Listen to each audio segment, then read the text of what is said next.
Welcome back to another FPL video. This is the African Cup of Nations special. I will talk about when the competition will take place and which game weeks will be affected, who will travel and play with their respective national teams, and what FPL managers should do to prepare for this tournament. So let's have a look.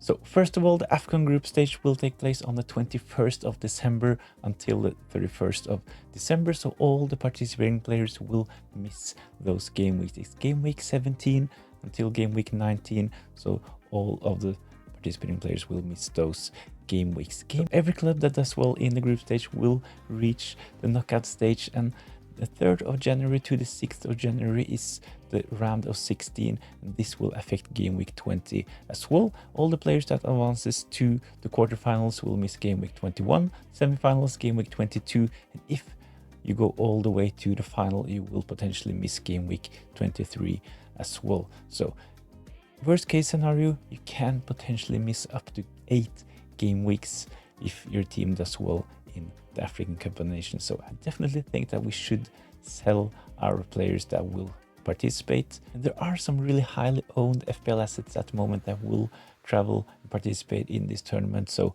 I will take a look at this list as well. So which players will participate and miss Premier League games with their club? Sunderland, they are by far the team that will get affected the most. So on this list with Sunderland players, Adingra, Sadiki, Talbi, Mandava, Abdullahi, Diarra, Masuaku, Nuke, and Traore. There aren't that many highly owned FPL assets, but when we take a look at the list, it's 9 players traveling to participate in AFCON. Surely this will affect the squad. So even though those players are not highly owned in FPL, I think that having 9 players leave, I think that this will affect Sunderland in a way. So I know they have a big squad, they have made a lot of transfers during the summer, but I think that Sunderland in some way will get affected by so many players leaving to participate in AFCON. The next team on the list is Wolves. They have one of their starters, Agbadou, the centre back. He will not be able to play, and they have some other players as well, Munetsi, and I think that he will be a big miss for Wolves in this period. So Sunderland, Wolves, 2 of the teams that will get affected the most by the AFCON tournament this season. Crystal Palace as well, they have one of their best players traveling, Sar. He's actually in my current team in FPL, so I will have to sell him ahead of the tournament, and I think that Crystal Palace will, of course, notice that he will be gone. Man United as well, Mbumo, one of the most selected FPL assets at the moment. They have Ahmad as well. Masraoui hasn't really played that much compared to last season, but at least Mbumo and Amad Diallo, they will be a big miss for Man United in this period. We have Burnley as well. Foster has played a lot of minutes up front for them. Fulham with Iwobi, Bassey, Chukwueze, I think that they will notice that those players are gone. Nottingham Forest, Aina, he has been injured, so I'm not really sure how much this will affect Nottingham Forest this season, but they have Bully, Sangara, he's back from injury, scored in game week 11, so Nottingham Forest will be affected as well.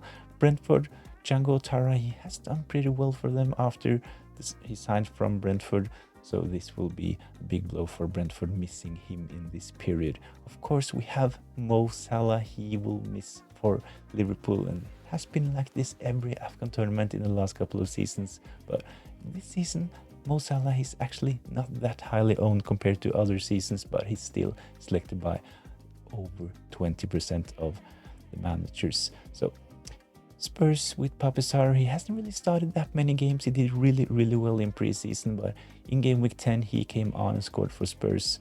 Of course they will miss him as well. Other than this, both Marmoush and Aitno, really good players. They haven't been regular starters for Man City this season, so Marmoush traveling, I think this is good news for Erling Haaland. He has played close to 90 minutes every game week during the hectic Christmas schedule. Of course, it would be tempting for Pep to rotate a bit and give Erling Haaland some minutes on the bench and play Marmoush more, but this will not be a possibility for Man City during the Christmas. So Erling Haaland definitely want to keep in our FPL teams. West Ham for Aston Villa as well. So there are a lot of good FPL assets that will miss out during the AFCON tournament. So let's take a look at what FPL managers should do.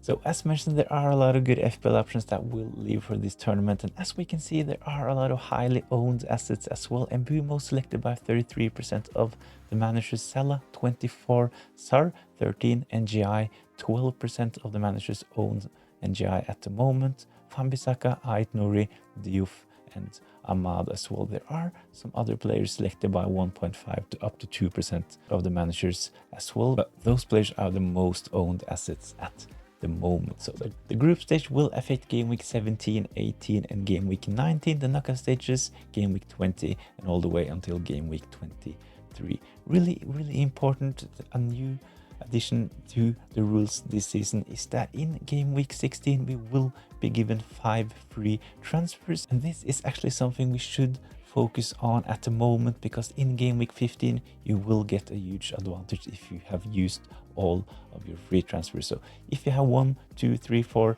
free transfers in game week 15, use them all, because in game week 16 you will start the game week with 5 free transfers. So at the moment I think this is something we need to plan for, and I think that this actually is a good addition to the game this season. So use all of your free transfers in game week 15, because you will get 5 free transfers in game week 16. So if you still have your wildcard left, I actually made a video about this. So if you have any remaining chips, go check this video out. I'll talk about the bench boost, the free hit, triple captain and the wildcard.